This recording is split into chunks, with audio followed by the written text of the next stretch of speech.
Welcome to the Voices of the Internet of Things. This is Chuck Martin, and we're broadcasting live from the Siemens Connects conference in Princeton. With me today is Dave Hopping, President, Building Technology for Siemens. Welcome here, Dave. Hi, Chuck. Pleasure to be here. Thanks for the invite. So you've been at Siemens for 26-something years, is that correct? Yeah, it's actually closer to 29 years now. Okay, time flies when you're having fun. So how did you end up getting into connected buildings? Did you ever think that? You mean way back? Yes. At the very beginning? I was an electrical engineer from Purdue, and no, to answer your question, I did not think that, but I did have a passion for energy efficiency and sustainability, and that kind of tied into getting into buildings. And I've always liked architecture, so you kind of put those two together and you start getting into the world of connected buildings and smart buildings. So how has connected buildings evolved over time? Well, the technology's changed tremendously. First of all, they used to not be connected. I mean, you used to have technology in the buildings that were, air compressor based, and then direct digital controls came into play back in 1979.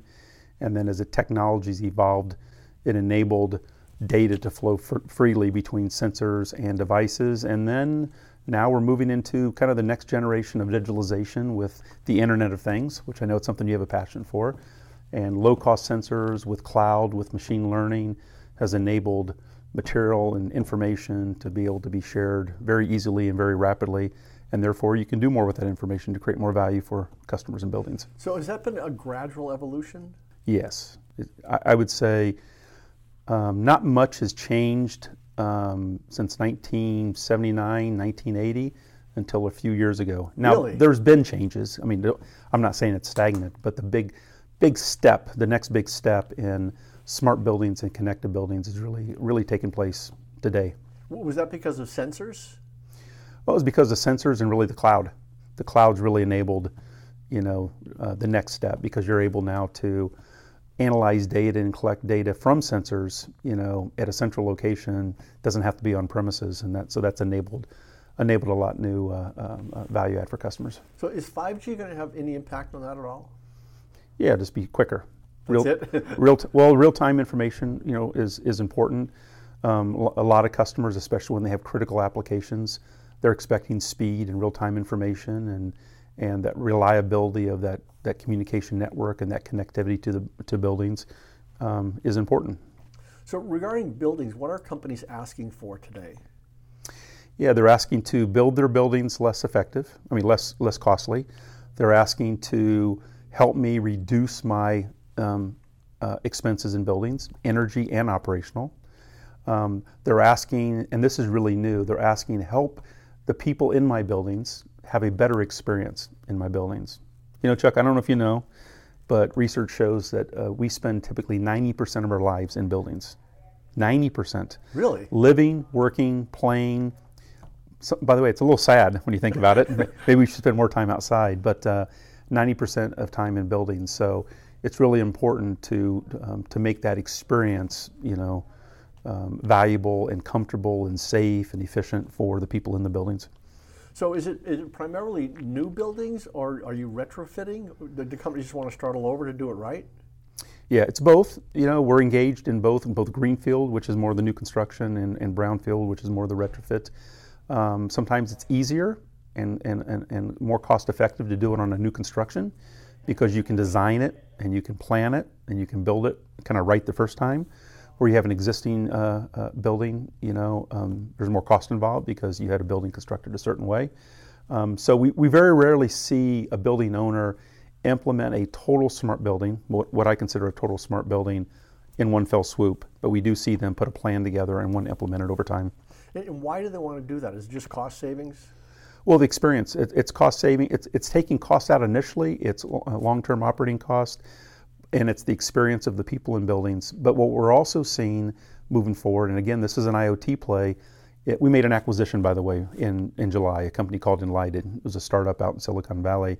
It's a sensor-based company that are putting very, very small sensors, low-cost sensors, by the way, in lighting fixtures.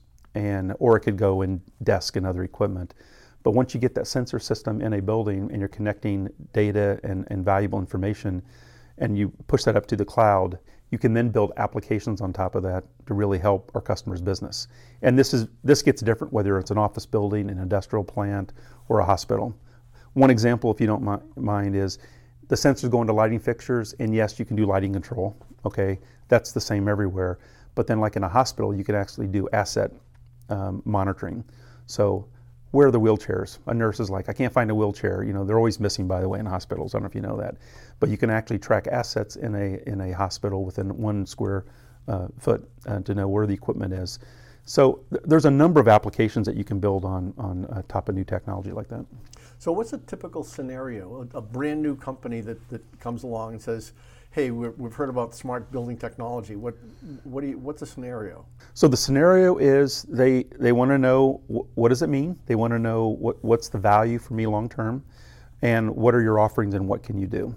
And then a customer typically is looking to partner with a company that could make that vision that either they have or they take from us a reality over time.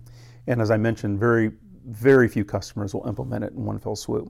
So it's a journey, it's a process, but they're really looking for a technology company who's also a consultant, but who also knows their business, that can really work with them on implementing the different phases of a smart building. So where does the building company come in? When you say building company, the company that actually builds the building. Yeah. Well, we're typically a partner of theirs up front. You know, what's happening more and more is that we have a building owner. A company will hire an architect, they'll hire an engineer, they'll hire a construction company, and hire ourselves to be part of that team up front to help them design their building, you know, up front. So the building company is right at the table with us, and we're helping design the building and help with the cost, budgets and et cetera. I was just asking because builders aren't typically extremely high tech. Yeah, but they want to offer value to their end users so they can get the construction. Yeah. And so, yeah, it's important for them to understand and know how smart buildings add more value to their clients. So how do you future-proof a smart building? Remember the old buildings, they come with wiring that you don't need anymore, for example. So how do you know that, like, whatever the next thing is, how do you stay ahead so that the building is upgradable essentially? Yeah, well, nobody really knows what the future is all about, and as new technology comes out, customers will upgrade and will switch, but only if there's value there. So they won't do it if there's not value. And of course, we have roadmaps and we have processes that we're always continuing to try to.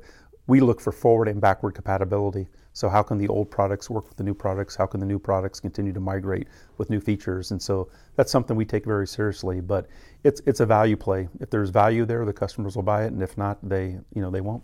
So for building technologies, where do ideas typically originate? Is it you guys working with the client? Is it the client coming with the idea? Is it you coming with the idea to the client? Yep. This has really changed over the last few years. I would say in the past they used to come from strategy departments and internal people working together, but what we see now is what we call more co-creation. So we actually have teams sitting down with our customers in different vertical markets because their needs are different. Again, airport's different than a hospital, than a school, industrial, and we kind of co-create. And basically what that means is we're asking the customers, what are your challenges? What are your problems? What are you trying to fix, solve? And then we're working together to come up with the solution. Sometimes that's a product, sometimes that's an application, but we're doing more co-creation with our customers. So how do you manage this? This sounds really big. I mean, there's so many buildings. Well, again, I'm responsible for the Americas. We have multiple departments, that are very, very important to work together. We have a department that focuses on portfolio. So what are the offerings that we're going to take to the marketplace? We obviously have a strategy department, so we're looking well in advance. What are the mega trends? What's changing that we need to take to the marketplace? But I think more importantly, and something that we've really invested in, we have a vertical marketing department, which our term of vertical marketing is customer marketing. So we have dedicated people focused on our customers and our customer sets, working with our existing customers. And then the challenge is getting all those three groups, to really work together, to lay out a roadmap, to prioritize where our investments are going to be. So by the way, that's part of my job to make all that happen. You must be busy. Yeah. By the way, there's a lot of buildings, but there's not as many vertical markets. So once you can build it for a school or for an office building, you can typically scale it, pretty easily. And then I think one of the strengths that we have in building technologies for the Americas is we're very decentralized. So we have local offices almost in every major city. We have 106 local offices, so we're local where the customers are to be able to deploy and implement our solutions. So what are you seeing as the top markets, either vertical markets or geographical markets in the Americas? Well, for smart buildings? Yes. Yeah, well, a lot of it starts in the U.S. I mean, I can go very specific for you, and a lot of it starts out in Silicon Valley. So we see a lot of the high-tech companies, Microsoft, AT&T, Intel, really wanting to implement smart buildings. And by the way, the reason for that, yes, it's cost, but they're competing for talent. They're competing for people. So they want their building and their space to be cool, fresh. They want their employees to be able to connect with their building, to have a say in their personal space, my lighting, my comfort, my feel. And so it's starting there, but then as we're seeing that value add, then it's moving, across the U.S. We're also seeing big opportunities in Mexico City, for example, in Mexico. Toronto's a big market for smart buildings in Canada. So it's starting to spread out, but mostly in the U.S. and starting on the West Coast. Are there any industries that are behind? Yeah, it's a really good question. I would say schools maybe a little bit behind. It's taxpayer based, and so money's real tight, and they have a hard time looking more long term. But it's a really good question. Sitting here today, we're engaged in really universities, healthcare, commercial office, airports, schools, industrial, retail, almost what I can think of, almost all verticals. So what does it look like going up the whole chain from smart homes to neighborhoods to cities? Because buildings are part of this all the way. Yeah, you mean at the city front? Well, at the whole thing: smart homes, smart city, smart everything. Really, everything's as you pointed out, everything's a building. Yeah. Remember, 90% of our time, you're going to be thinking about that. I know. A little bit. Yeah. Well, it's we are not in the residential space in the Right. consumer.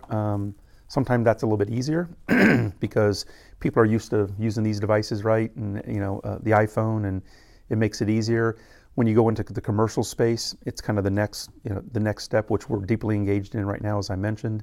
When you get into a smart city, it gets very complicated from my standpoint. Buildings are in cities, right? Some of them are public buildings, some of them are private buildings. Sometimes cities have really great ideas, but they're lacking funding.